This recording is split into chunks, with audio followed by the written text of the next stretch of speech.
Our opening session celebrated the connection with the foundresses of the Oblate Sisters of Providence and the Sisters, Servants of the Immaculate Heart of Mary, as we looked imaginatively back toward Mother Mary Lang and Mother Teresa Maxis, and they looked imaginatively forward from their experiences in the 19th century to ours in the 21st.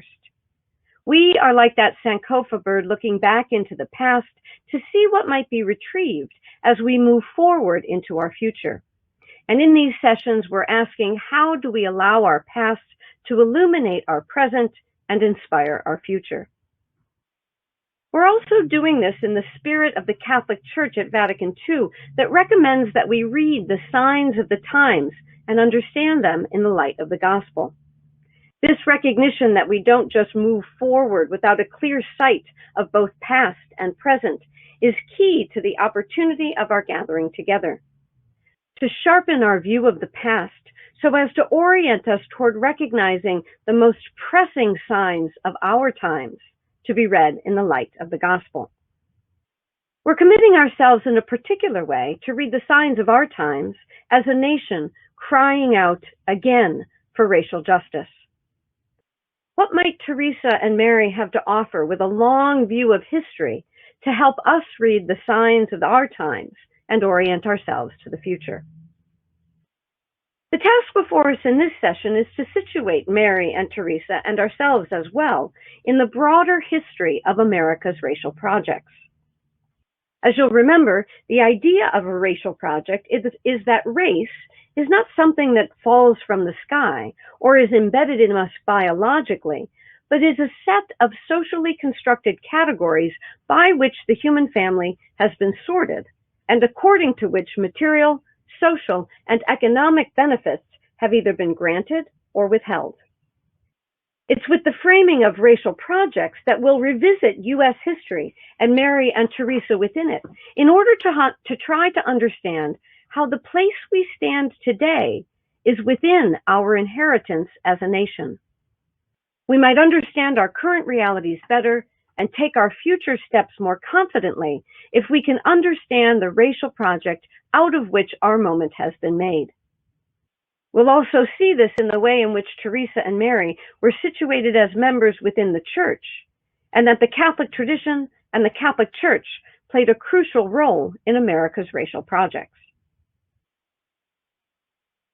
Our story of Catholicism in the United States begins in Europe with the era of colonial expansion and the thought experiments of the European Enlightenment.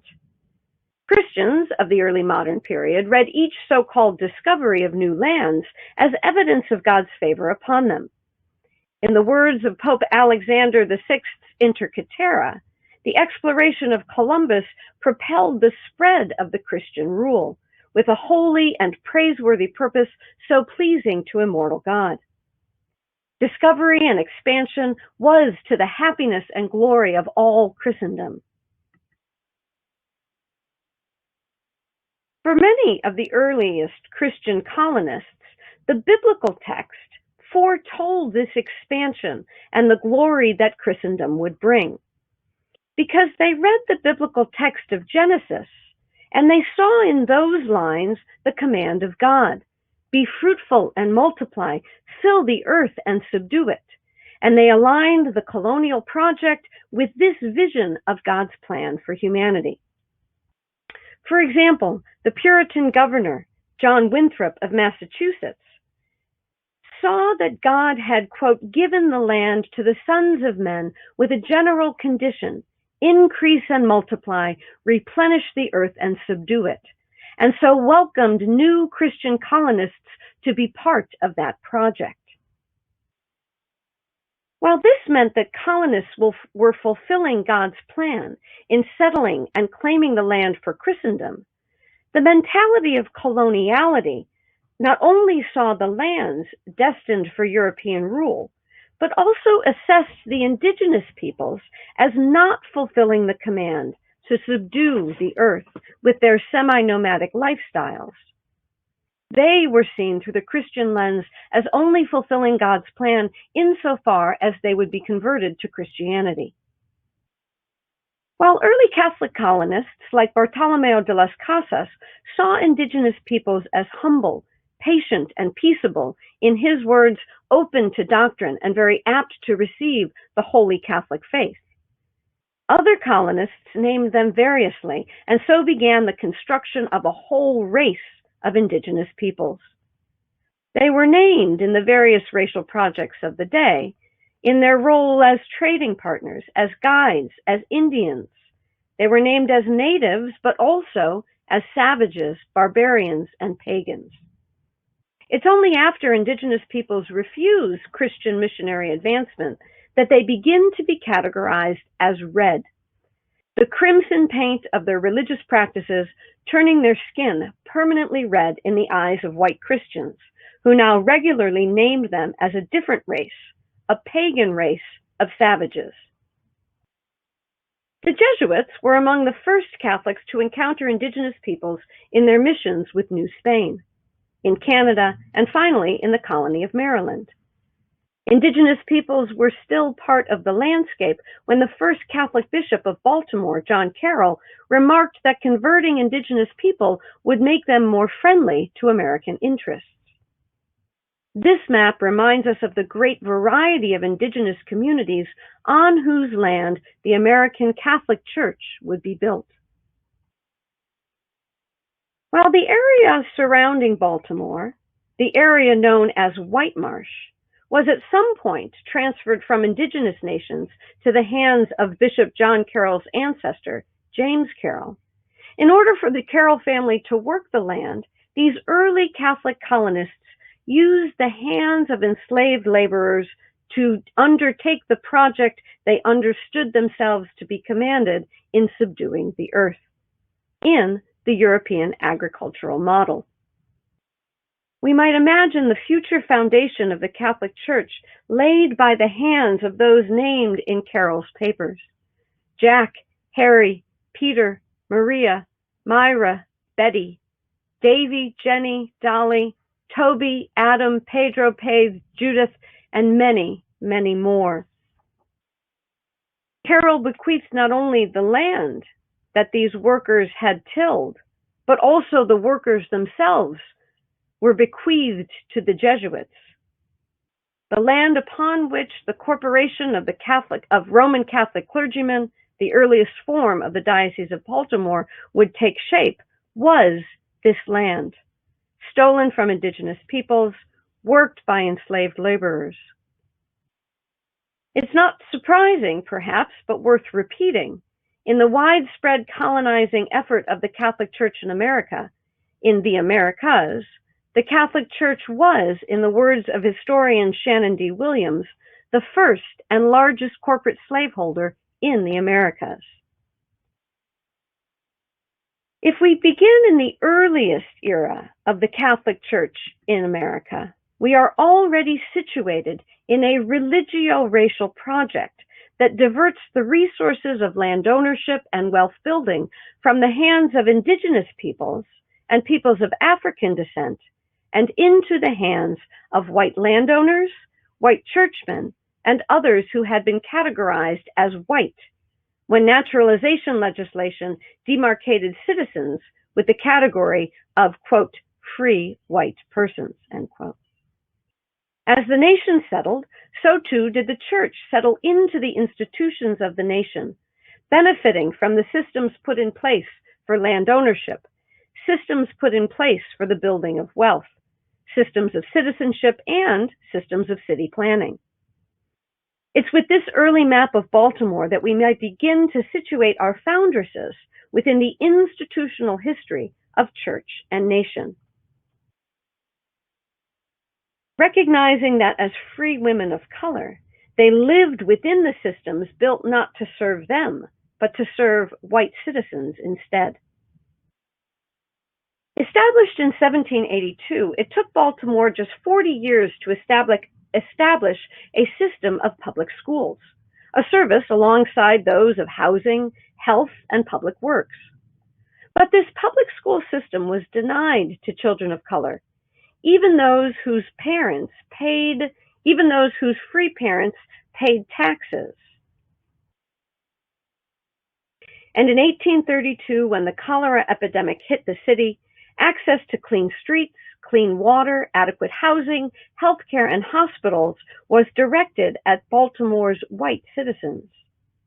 This was just a year after the enslaved uprising inspired by Nat Turner took place in Virginia, and Baltimore had put in place repressive laws to limit the movement even of free persons of color. African Americans could no longer hold religious meetings without a white minister present. Even the institution of the church was caught in a racial project of white dominance. With this institutional background of nation and church within it, we might meet Mary and Teresa again. Their connections with the Catholic Church as an institution in Baltimore provided some access to the benefits of the nation. But their status as free women of color reveals the complexity of their racial project. Their socio-political categorization in this way provided them access, rights, payment for labor, and yet institutionalized racism denied them access in the public system of education, healthcare, and in the systems of segregated churches and congregations. Scholarship is only now catching up to provide us with a fuller picture of the life experience of free women of color. But images from this time give us tools for our imagination. Like this image from 1845 of the members of the Bethel AME Church in Baltimore under the leadership of Reverend Darius Stokes, extending publicly their gratitude for the collaboration with white citizens, partnered with Reverend R.T. Breckenridge, and his work to prevent legislation that would place restrictions on slaveholders' ability to manumit slaves and the rights of states' free Black population. The little we are told about this image might reveal a lot.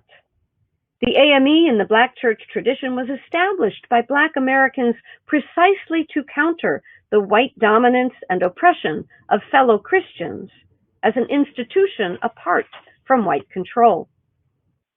Women and men of color made their way together, joining resources to provide where white national institutions and systems did not.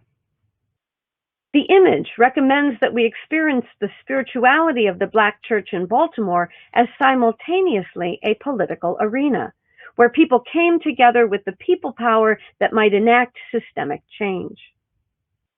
Was the chapel that was housed in the convent of the Oblate Sisters and used by Baltimore's Black Catholics similarly structured in their orientation and practice? While sketched from a scene 15 years after the founding of the Oblate Sisters, it might capture our imagination to envision what it means that Mother Mary Lang was a woman of some means. And we might be reminded that despite a nation whose systems were designed with white well-being in view, the creativity and collaboration of people of color could not be extinguished. Celebrating Mary and Teresa in this era of Baltimore in our nation's and our church's history gives us something to celebrate and bring forward into our future. But it is simultaneously a celebration and a sadness, because when the Oblate Sisters of Providence are ministering to the African American community in Baltimore, it is because the U.S. systems had failed them. We might simultaneously celebrate the work of health giving and education that the sisters provided and lament that those services and their works of mercy were necessary. From out of the founding of the eras of the encounter with indigenous people and entanglement in an economy of enslavement, the story of U.S. institutions and the church within them moves next to what I call the era of expansion. And with Teresa and Mary, we can further trace the racial projects in this era. You'll note on this map the vast extension of the Diocese of Baltimore, in that it includes land that is becoming the Indiana Territory, and then will become further divided into the Michigan Territory. We're reminded of the enduring impact of Genesis 1:28 when legislators, even now in the early 19th century, still were reasoning that God had destined this land for Europeans to settle, and they continued to see indigenous nations as failing in the God-ordained task of subduing the earth. As with the words of future President John Quincy Adams when he asked, "What is the right of the huntsman to the forest of 1,000 miles, over which he has accidentally ranged in quest of prey? Shall the fields and valleys which a beneficent God has formed to teem with the life of innumerable multitudes be condemned to everlasting barrenness?" This was the theological and political reasoning of this era's racial project embedded in the project of land expansion. And the politicians who oversaw the land that will be home to Monroe, Michigan, similarly reasoned with the biblical text for coloniality and U.S. Christian expansion into this era. Here are the words of Governor William Henry Harrison of Indiana, echoing the words we just heard when he asks, "Is one of the fairest portions of the globe to remain in a state of nature, the haunt of a few wretched savages, when it seems destined by the Creator to give support to a large population and to be the seat of civilization, of science, and of true religion?" This logic that Christianity was undertaking the plan that was destined for this land, and that Christians had a right to colonial control. This ideology was written into law with the Supreme Court decision of Johnson versus McIntosh in 1823. With the passage of this law, indigenous nations were seen as having a right to occupancy, but this had been superseded by any Christian nation's right of discovery. The Supreme Court decision that indigenous nations never had a right to property ownership of the land continues to impact the sovereignty of nations today. The acquisition of land as a way of fulfilling God's purpose in the establishment of so-called civilization was further evidence for some Christian lawmakers of the distinctive ingenuity of a particular racial group, the white race. As Senator Thomas Hart Benton revealed a national ideology, perhaps one that impacted settlers in the Michigan Territory, when he announced that it would seem that the white race alone received the divine command to subdue and replenish the earth. Into the 19th century, Christian legislators are still reasoning with the biblical text of Genesis that indigenous peoples did not pursue that God-ordained task, but that European heritage Christians were here to do that work. By the time Teresa Maxis would decide to move from Baltimore to the frontier, the indigenous nations had been stripped of all of their land except 32 square miles. And yet, traces of indigenous peoples' original relation to the land could not be erased, as these petroglyphs and other ancient archaeological remains dating back 8,000 years are still visible in Michigan today. And yet, uninterested in ancient wisdom, in 1819, Congress created a civilization fund, dedicating national resources to bring indigenous peoples into a more settled Euro-American way of being. And forms of Christian mission and Christian missionary education were a feature in that national project. When the Redemptorist mission to the Winnebago at Sault Ste. Marie was established, it was already within the networks that were previously laid down by the Jesuits, and Catholic missions worked with other white settler colonialists, traders, business people, shipping companies, government representatives of the military and of Indian agents, hotels, log houses, Christian missions, and schools. In the archival materials, the church's work in this area reveals something of the way institutions were mutually informing in an overarching national racial project embedded within and produced by the institutions of the day.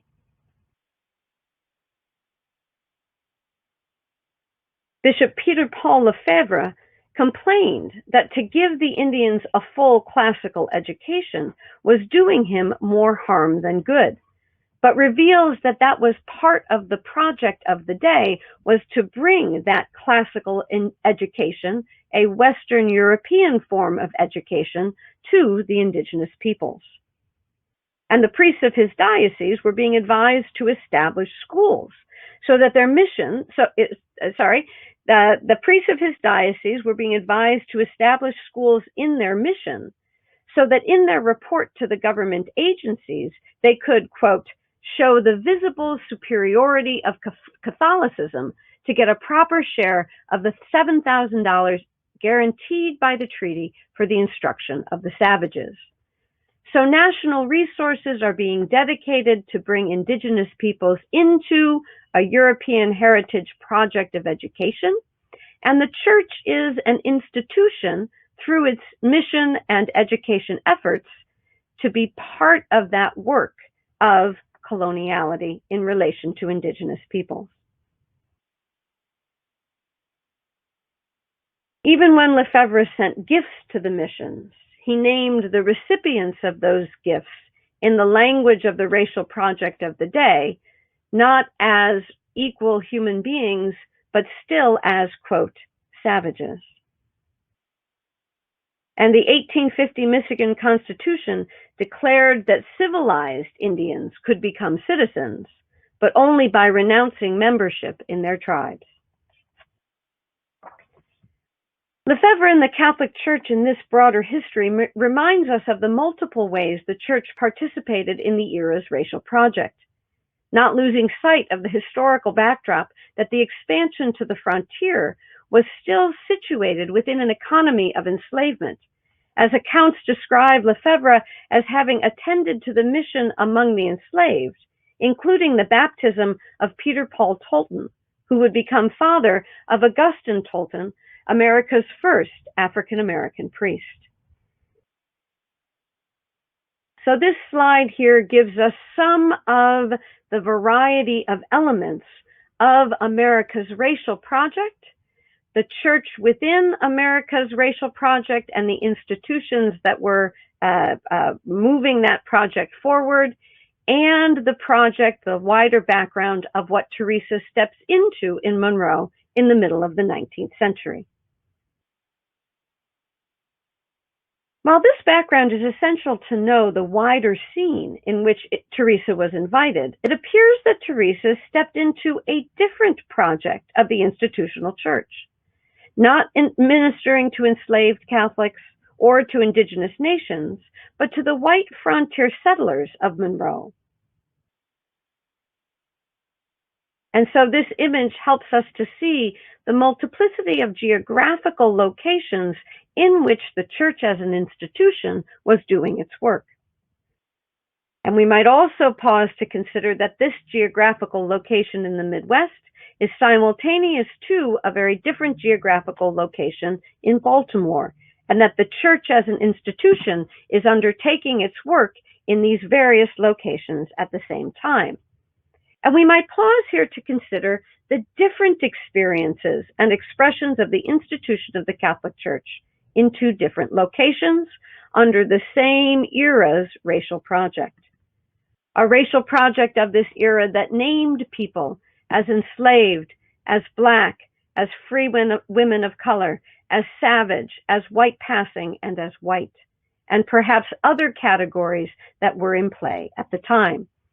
And so as we think about the church as an institution, and we think about the church as an institution within a broader racial project, we might think about the ways in which these categories were functioning and the ways in which they were mobilized. But here we consider the experience of two very different racial projects. The Oblate Sisters in Baltimore, and the newly founded Sisters Servants of the Immaculate Heart of Mary in Monroe. These joint projects and these joint portraits reveal another dimension of the church at work in the racial project of the day. As a letter from Bishop Lefebvre of Detroit to Bishop James Woods in Philadelphia described the decisions of a church accommodating to the racial project of colorism in the day, when selecting which women would extend the mission to the frontier. Lefebvre writes, quote, "As they were much whiter than any of the other sisters, Father Gillet thought he could avail himself of their services to commence a convent in Monroe," end quote. Accommodating to colorism that reveals anti-Blackness, maintaining a mission to the enslaved but not agitating for their freedom, and incorporating indigenous peoples while simultaneously naming them as savages. These complex and hurtful realities of our nation's racial project once again give us an opportunity to grieve our past, even as we are celebrating it. Knowing what we do about the history of struggle for Black Catholics setting up schools in Baltimore and ministering to the sick there, we might experience in a complex way the description of the Monroe Advocate and the institution into which Teresa would step. The newspaper reported that this institution, the Young Ladies Academy in Monroe, Michigan, is situated in the most beautiful and healthy part of the city, opposite the Catholic Church. The diet is good, wholesome, and abundant. Spacious grounds afford the pupils the facility of pleasant walks and bodily exercises. This experience of what the church could provide in this geography was very different from what the church was able to provide in the geography of Baltimore. As a singular institution of the Catholic Church experienced in different ways, when embedded in the nation's racial project, we might pause to consider this history. What might this history reveal to us about the dynamic of racial justice that we continue to struggle with today? Can we hold the stories of our foundresses together in the hurt and pain of a wider racial project and nevertheless see them both as expressions to living the shared values of the Catholic tradition? Could both be guided by providence and both live faithfully the value of respect for all persons? The invitation to wrestle with our complex histories does not end with the parting of these two foundresses. In fact, every era of our histories are complex and fascinating opportunities to understand better the place from which we've come. We might follow both the Oblate Sisters and the IHM Sisters as they expand to Pennsylvania, and wonder whether the fugitive slave law there had an impact on them, being as close as they were to the Mason-Dixon line. But we must also wrestle with the extended complexity of the Catholic Church, of which our congregations are a part, because all the way up to the Civil War, our church defended an economy of enslavement, not only in the South among slaveholding congregations, but even in the North. Francis Patrick Kendrick, Bishop of Philadelphia and Archbishop of Baltimore, and John Hughes, assigned to the Diocese of Philadelphia before becoming Bishop and Archbishop of New York, had ideas about slavery that became disseminated as church teaching. And we read that especially in the work of Archbishop Kenrick and his Theologia Moralis, which would have been used by seminarians and students to learn of the church's stance on slavery in this era so close to emancipation. And yet Kendrick still writes in 1861, quote, that slaves informed by Christian morals might show service to their masters, venerating always God, the supreme master of us all, so that in turn the masters might show themselves gentle and even-handed and might lighten the condition of the slaves with humanity and with zeal for their salvation. Hughes presented his arguments also, not only from the pulpit, but in the press, an argument similar to what Kenrick puts forth, that there was no need for the church to disrupt the system of enslavement, but to work within it with its Christian values. This extended to the media production in a Catholic network of the time, similarly blessing the way that the Church could accommodate to the evil of slavery. As we read in the Catholic Mirror on April 20th, 1861, our clergy and press have been true to their mission. Our priests in the North, whatever their private opinions about slavery, have not desecrated their pulpits by slavery harangues. Our clergy in the South, who have a true appreciation of the facts, preach to the slaves obedience and to the masters clemency. When we're looking for who is responsible for a given era's racial project, we need to look carefully at agents in a vast network of systems: media, church, education, legislation, and more. But we might also see the intimate relationship between theological ideas that give an air of divinity to a system's evil and the benefits that were accrued by these same systems of church that were producing these theological ideas. The same Catholic institutions that mobilized the symbolic capital of the Catholic faith to defend an economy of enslavement were enriched by its illicit gains. Building funds and tuition payments from slaveholding families, as well as direct profits from unpaid labor over many generations of draining the work from unpaid Catholic laborers of African descent. Among the most devastating tropes of this era was that African peoples received benefit from the project of enslavement as it brought them into the project of Christendom and Christian salvation. The Church has yet to reckon with what it means to be an institution built on an economy of enslavement. And with theologian Shawn Copeland, we all might see that Catholics in the United States live and work and worship in a house haunted by the ghost of chattel slavery. When the Oblate Sisters expanded to New Orleans, those ghosts must have been audible as they entered the geography of bishops who reasoned that slavery was an eminently Christian work, in which the redemption of millions of human beings would pass from the darkest intellectual night to the sweet light of the gospel.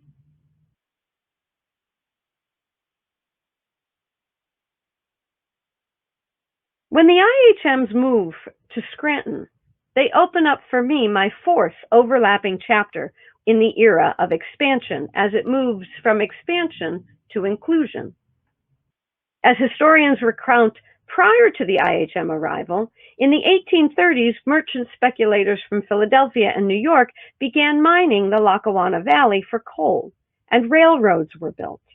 Industrial development created a demand for cheap labor.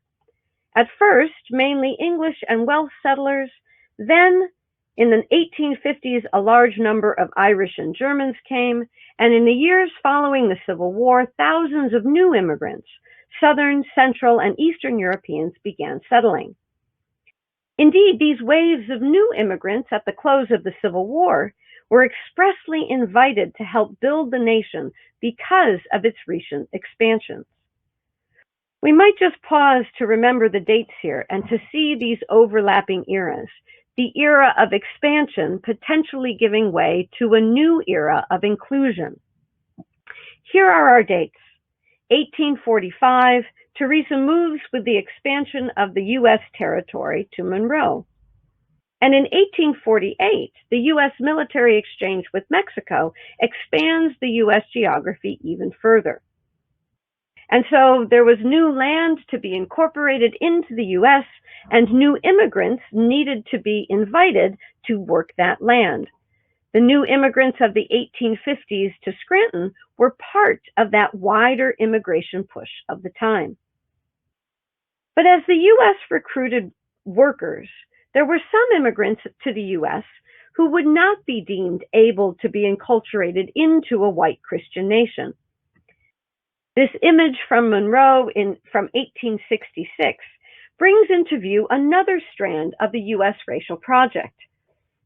as industry paved the way for new immigrants to be recruited around the globe. And if you see in the background of this image the train and the railroad tracks that run, they might represent for us the many Asian nations that were recruited by U.S. industrialists to lay down technologies that would connect a U.S. economy with the economies of Asia and facilitate national exchange. These industrialists of the U.S. reached out to the Asian nations, who sent their workers at the U.S. request. Popular magazines like Harper's Weekly celebrated the missionary possibilities that could be undertaken with this new population.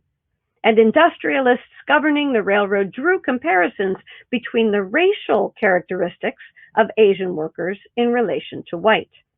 Another era in which we can look closely at the categories of the racial projects that were used to sort people at this time.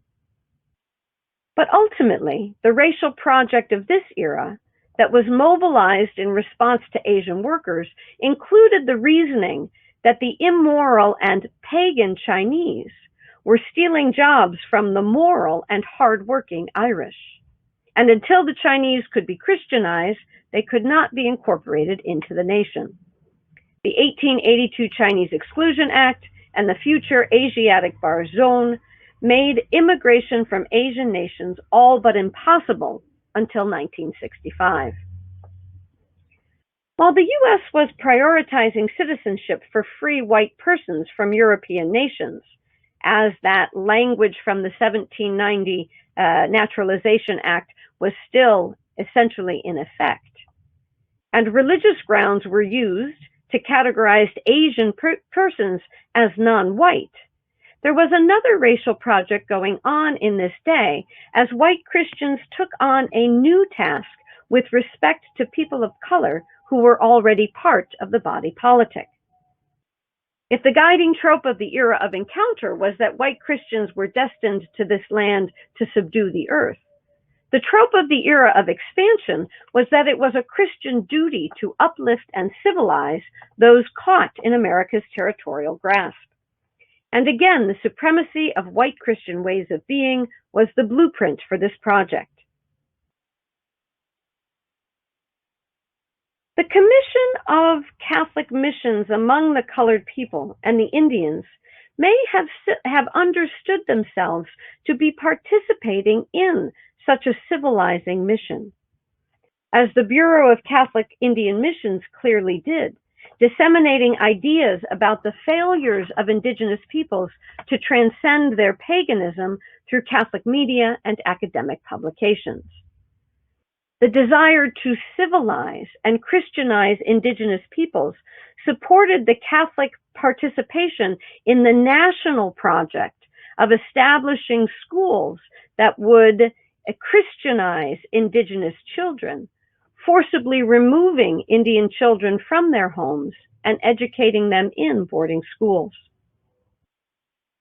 The expansion to the West and the refusal of Chinese immigration were backdrops for the most extensive migration between the nation of Mexico and the U.S. As Juan Gonzalez narrates in his documentary, Harvest of Empire, the roots of immigration from Latin American countries were first laid out by U.S. imperial interests in those countries, thus further adding another layer of complexity to our nation's racial project.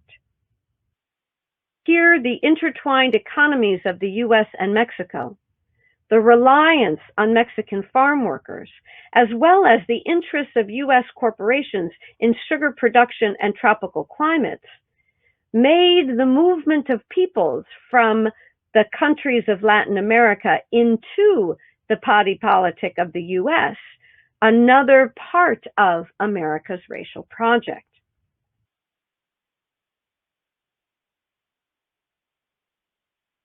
What was begun in the era of expansion fundamentally transformed the U.S. body politic, such that now our Latinx population of U.S. citizens is at approximately 20%. So this era of expansion adds another dimension to a racial project that continues even today. Mexican American workers were invited into the U.S. economy. Puerto Rican Americans summarily granted U.S. citizenship in 1917. Political refugees from places informed by U.S. interests, like El Salvador and Cuba, all began the profound transformation of the U.S. racial project with the inclusion of Latinx Americans that continues today. The patterns of migration from this era of Latinx Americans coincided with the migration of African Americans fleeing the Jim Crow South for the promised opportunities of production in northern cities. But the widespread patterns of race massacres in this era remind us of the ways in which violence was a key feature of the racial project of the day. Although violence demonstrates the continued reality of interpersonal racism in our history, when Mexican Americans and African Americans arrived in northern cities, they were met also with the invisible form of racism that was built into the very system that they were encountering, fundamentally the system of home ownership. The invisible structures of housing legislation were woven with a racial hierarchy that was used to determine which families would have access to the government-supported loans that were available through the mortgage lending system of the newly established Federal Housing Administration. As African American and Mexican American populations moved and sought to establish roots in new locations in the U.S., they were denied access to the benefits of the government lending of mortgages because of the racial hierarchy that was in place in the real estate industry and developed by economists of the day. Through the website Mapping Inequality, we have access to the assessor's lens on the racialized values of our cities within our histories, and their interactive maps allow us even to hone in on the blocks on which our churches, mother houses, schools, and hospitals were built. Government professionals described the neighborhoods of our schools and congregations in various ways, but using the exact same form and formula across the nation. They assessed land values in relation to the racial hierarchy, as their forms asked for what was the percentage of the Negro population and what type of foreign-born families were resident. For example, we can see the hand of the assessor assigning positive value to the population of German descent, making the B8 section of Philadelphia more desirable. But also noting the positively assessed section of A5, where, quote, the danger of Jewish encroachment is imminent.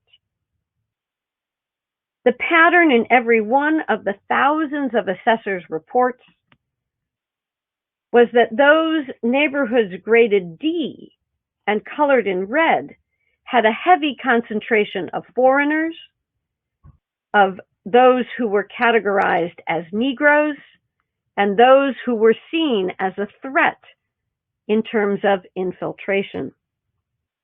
The practice of every one of these real estate maps to color those neighborhoods red to demarcate their danger to property values and the hazardous status for the real estate industry. In the back rooms of the banking industry and insurance lenders and mortgage distributors, these maps both reflected the era's racial project and contributed to its lasting legacy, as home ownership and property ownership secured in this era was passed down generationally and is a critical form of wealth building.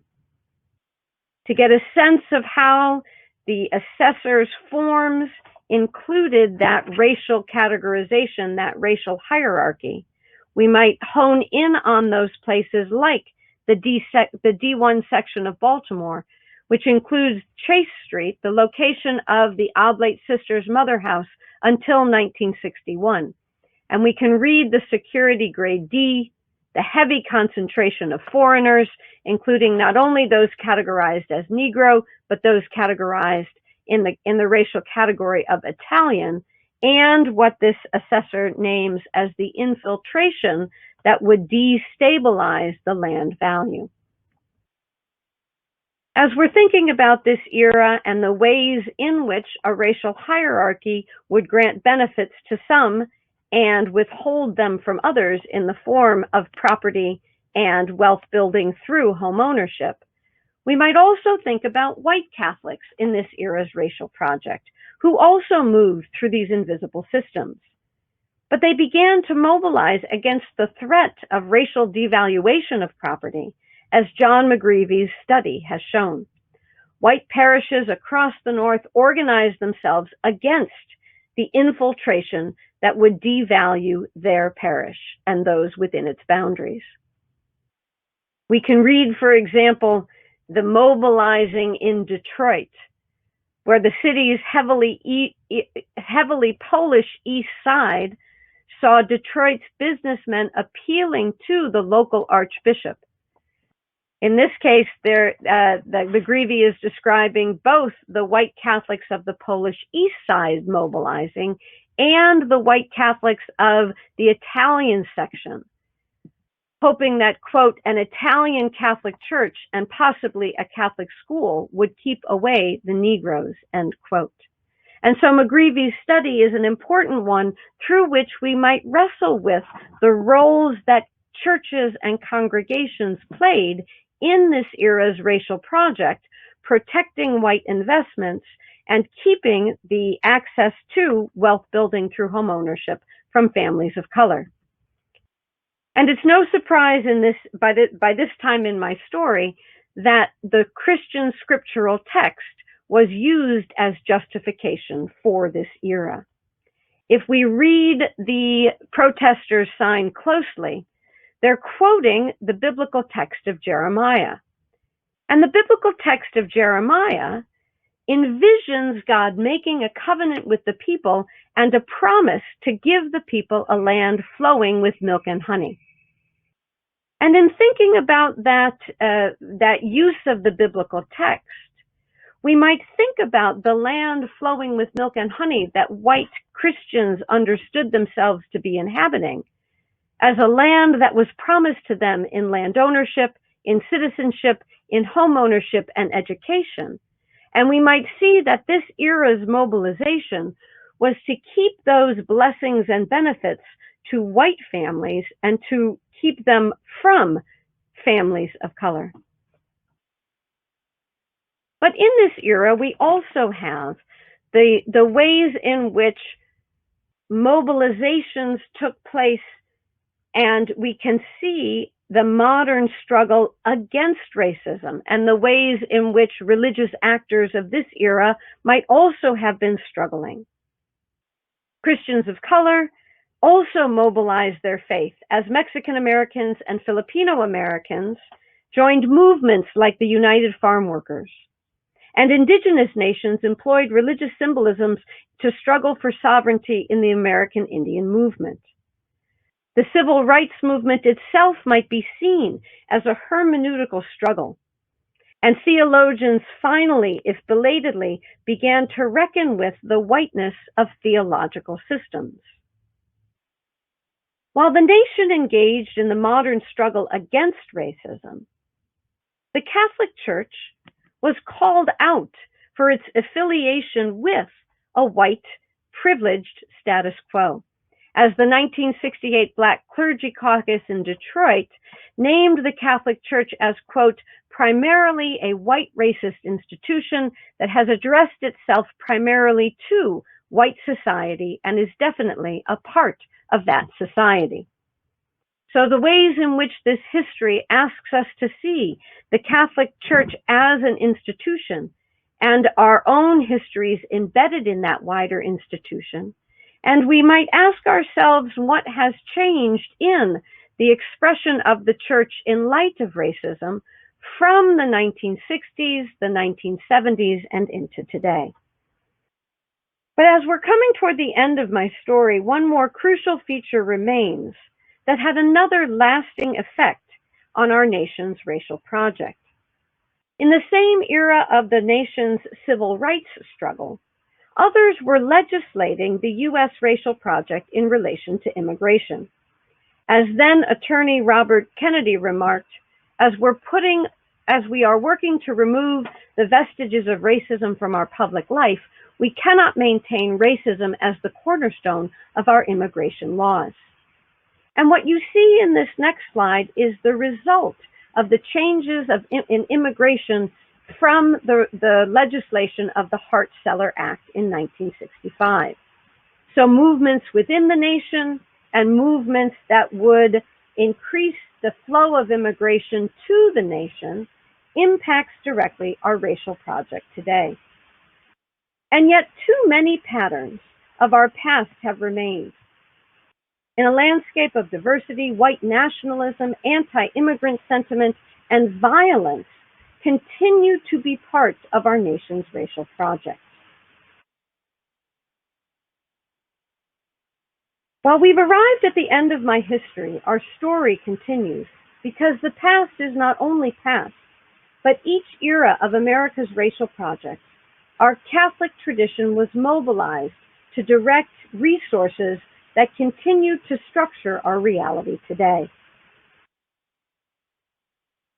What this history leaves us with is not only the interpersonal racism in need of repair, but also institutionalized and structural racism reflected in a racial wealth gap. When in every era white Christians mobilized the Bible to enact legislation that would grant benefits of white well-being, they denied that access and those rights to people of color.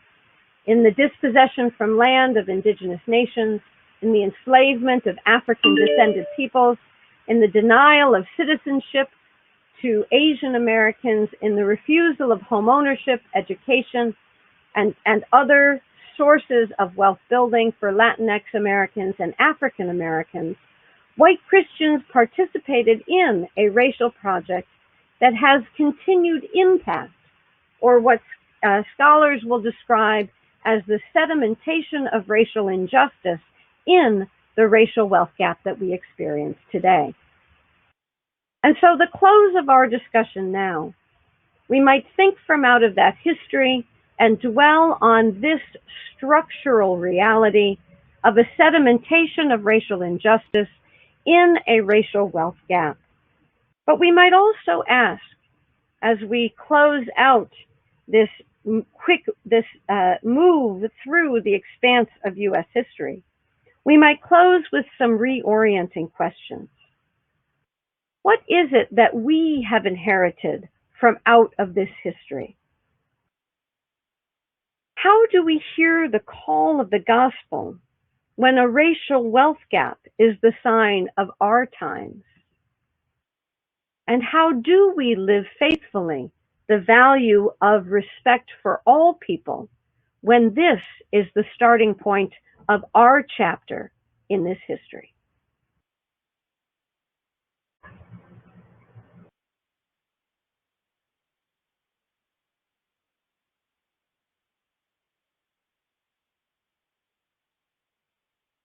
So I thank you for the opportunity to share with you some of my work. And I know that the last hour has been an expansive exploration of our shared U.S. history. And I hope it's been an opportunity to think about our shared U.S. history through the lens of its various racial projects and the role that the church has played and our other various institutions have played within those racial projects. For our Q&A this afternoon, we have the opportunity to engage live, and I'm ready to begin with the questions that you might have. So I need to ask you to use the Q&A feature on your console there in your system. And one of the questions that would be especially useful for us to explore in this Q&A session is whether there are elements within that history that needed some clarification, or elements within that history that you might want to think more fully about, that I can provide some more background or information or insight on. So I would welcome you to place into the Q&A any questions you might have. And I'll give you just a half a minute of silence, but not too much silence, because I'd like to see whether the idea of a racial project, which was introduced in our first session, and you had the opportunity to discuss some of that in small groups, whether that idea or that framing of a racial project has helped you to think about our history in a new way. Are there elements of this history that you didn't know, that you would benefit from clarification about? And I'd like to begin with the questions that you might raise and turn then to perhaps some of the themes that we saw in the live chat that you have presented in our console.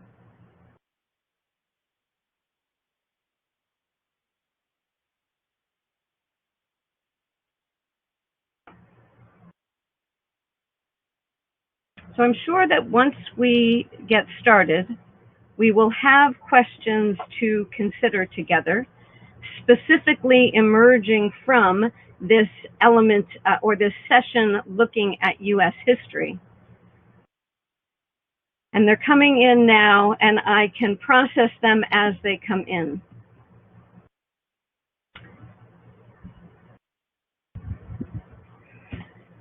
So I am receiving the questions that you are raising individually, and I can work with those to provide clarification of the history that I have presented. But I also can point to the fact that many of your questions will open up different dimensions of history with new threads.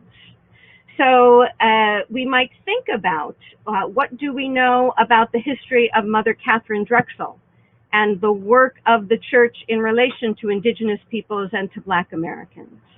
What are the ways that we might expand the history of Father Gillet and the Redemptorists?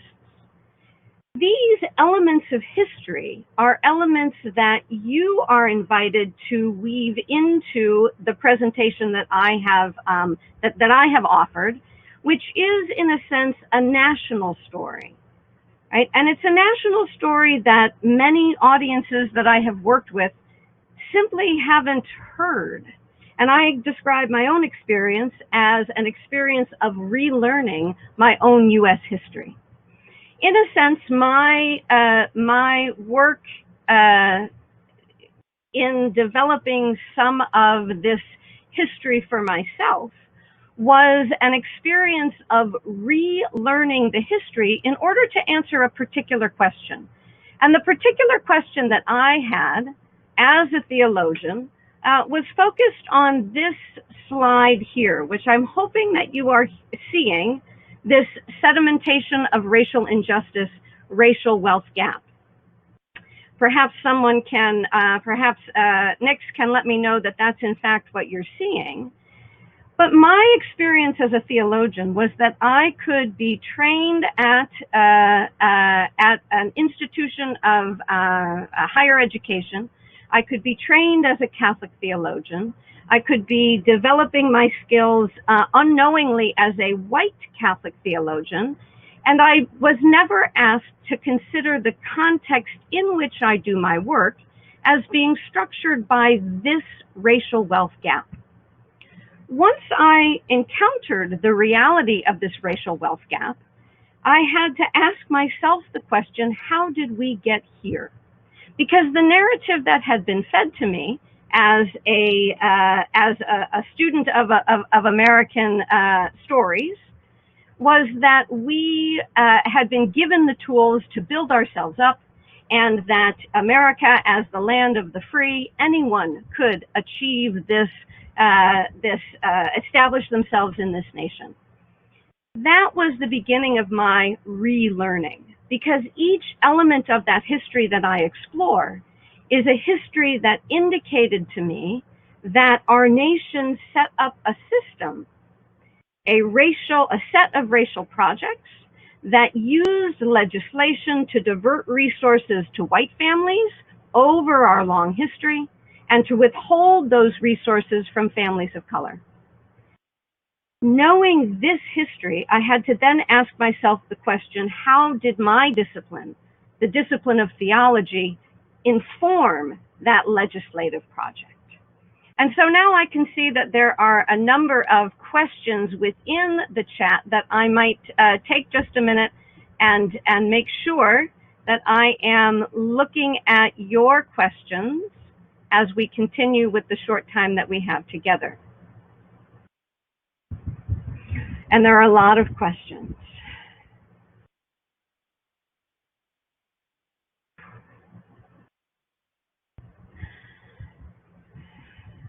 As I navigate the system here,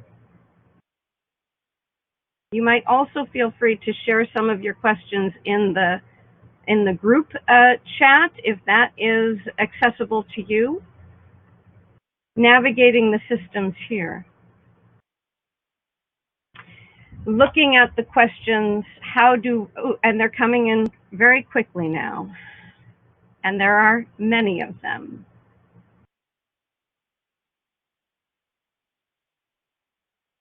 If you give me just a minute to review the questions, and I can name some of the themes. How do we experience this history in different ways? How might we experience this history as people of color, encountering this history, some of which we know, some of which may offer us new insights? Another question related to that is the question of how do we as white people encounter this history? With feelings of shame and guilt, are those the most, how do we mobilize those feelings in order to feel responsible for the transformation that might take place from out of this history? So one of the ways of thinking through our history and thinking about our future that I've proposed we work with together is that framing of a racial project. If we can see in each of these eras that that white people were empowered by legislation that granted them resources and well-being, how do white people today experience that history as an opportunity to mobilize those resources? And so thinking about racial project not only from our past, but also thinking about racial project as something that we participate in today.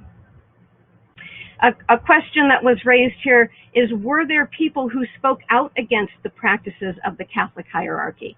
And that's another great way of framing, or another opportunity for me to frame this as a racial project. Too often we might look at this history and say, oh, these were products of their time. The reality is that the struggle for racial justice has been a struggle all the way through U.S. history. It's not a single trajectory. There were always people who spoke out against the practices of injustice. And there were always people who defended those practices for a variety of reasons, but we see the way that they benefited from the racial project that was in place. And that's one of the themes that I hope that you saw in the presentation, was the way in which myself as a Catholic theologian, I'm particularly interested in the mobilization of Catholic ideas, the mobilization of Catholic and Christian scripture, the mobilization of Catholic symbolic capital to defend these systems in each of these eras and receive benefits from them. So the Catholic Church didn't disrupt the practices of enslavement in this country, and that was simultaneous with the Catholic Church as an institution benefiting from those systems.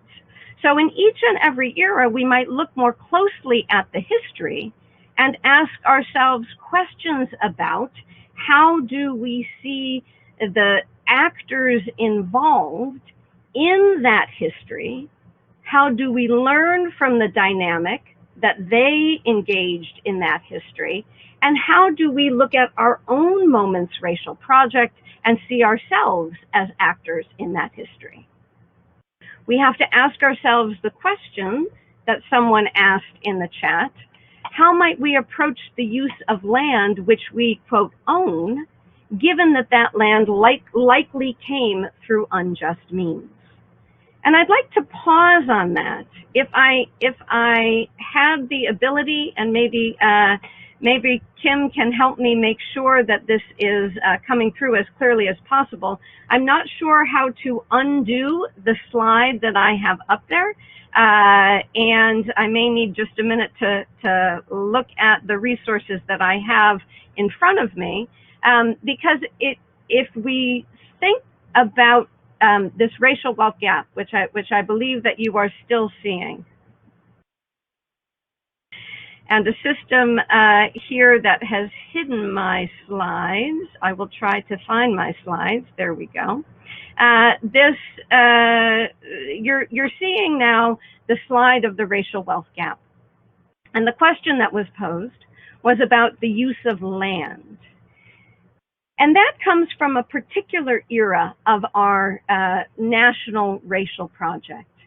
But each of the eras of our National Racial Project have granted resources for some Americans and withheld resources from other Americans. So we need to ask not only the resource of land, but the various resources that have come to us through this history. How do we mobilize those in new ways? And I think that that's precisely the question. And for each of the resources that we have gained, we might need to know a different history.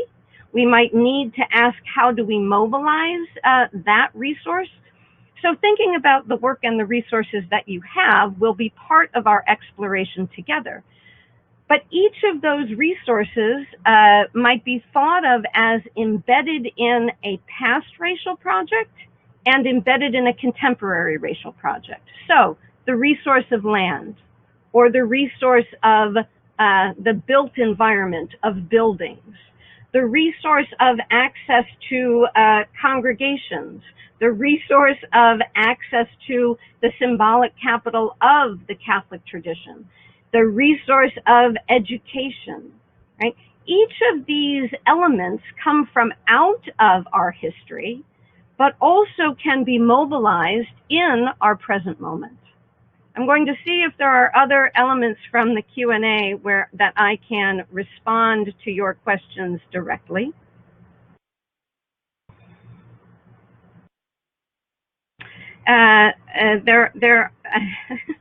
There are so many, and there are a few that are coming at the end of what was presented here. And I think that one of the things we might be able to do is give me an opportunity to look over all of the questions and see if there's a way that I can communicate in a later session some threads that might respond to them.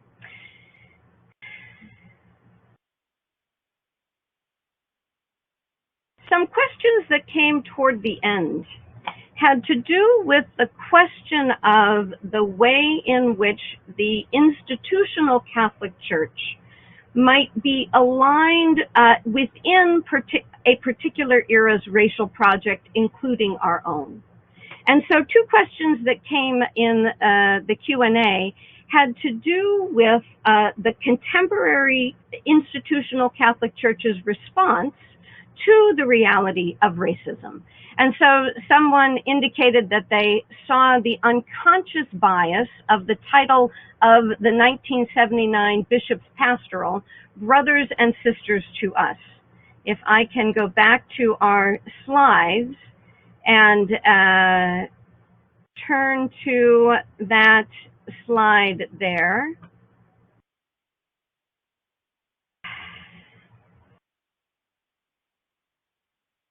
I'm not sure that, I don't think that that's the one that you are seeing. But if you can recall that the image of the more recent pastoral letters on racism in the United States, Brothers and Sisters to Us is the title of one, and Open Wide Our Hearts is the title of the other. And the question that was posed in the Q&A is the question of whether some of the ways that the institutional church still speaks still does align with white interests and white audiences. And so I would invite that as an opportunity for each of us to return to those resources and to ask whether the resources of the church are fully incorporating the perspectives of the people of the church. Another question related to that had to do with the response to the Black Lives Matter movement. Is it possible that the church in the United States today continues to bear the marks of what the Black Clergy Caucus said in Detroit in 1968, that the institutional church continues to align itself with white interests and the interests of those who have the resources that are reflected in this racial wealth gap?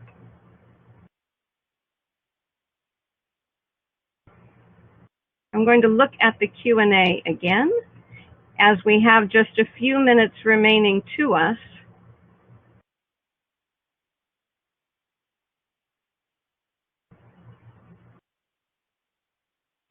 So someone asked a question that is dear to my heart, which is quite simply, where and how do they teach this historical trajectory of racism today? And I think that that is precisely the question that I have been compelled by, and it's a question that I would like all of us to consider from out of our own experience of education. Has this history been taught?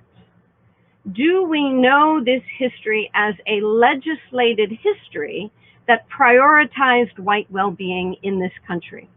How do we, those of us who are educators, how do we take responsibility for the fact that this history very often isn't told? How do we as contemporary Americans respond to the resistance to this history? Because it makes white people uncomfortable. One of the comments that was made in the chat that everyone has access to, the ways in which we need to wrestle with this history, but we need to wrestle with this history in a way that gives room for the discomfort that comes with encountering these realities of injustice and encountering our own involvement in and benefiting from this history of injustice. So the question of whether and how, or where and how is this history taught is precisely the question that I have been wrestling with as a theologian. And it also is, when I share this work with broader audiences, with congregations, with students, with other groups, that's always the question. What didn't I know about this history? And why didn't I know this history? And so as we're thinking about our inheritance from this history, and we're thinking about the various dimensions of this history that might have been new to us, we want to also ask ourselves the question, what are the systems of learning and relearning that we need to be part of and that we can be part of, so that this isn't a surprise to the next generation. This isn't a surprise to our fellow Catholics, that this is how we understand our history, that we take responsibility for it, and that we work together to transform it.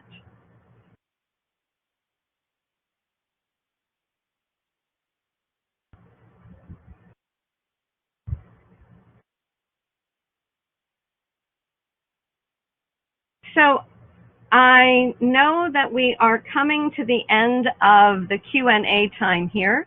I will work my way through the questions that you have asked to see if we can organize some of them. But I hope I've also given the opportunity to think together about the questions that you'll be asked in your small group. The questions that we are working with in the small group are the questions that emerged from out of an engagement with this history that should be shown on your, they should be shown on your console, the questions that you're being asked in your small groups. What did you learn about our national history that is a relearning? What of this history did you not know? Where do we stand in this moment of our history? So in addition to posting the questions that you might still have in the large group chat room, we also want to make sure that you remember from out of your small groups to have those group responses recorded by the facilitator in the chat room.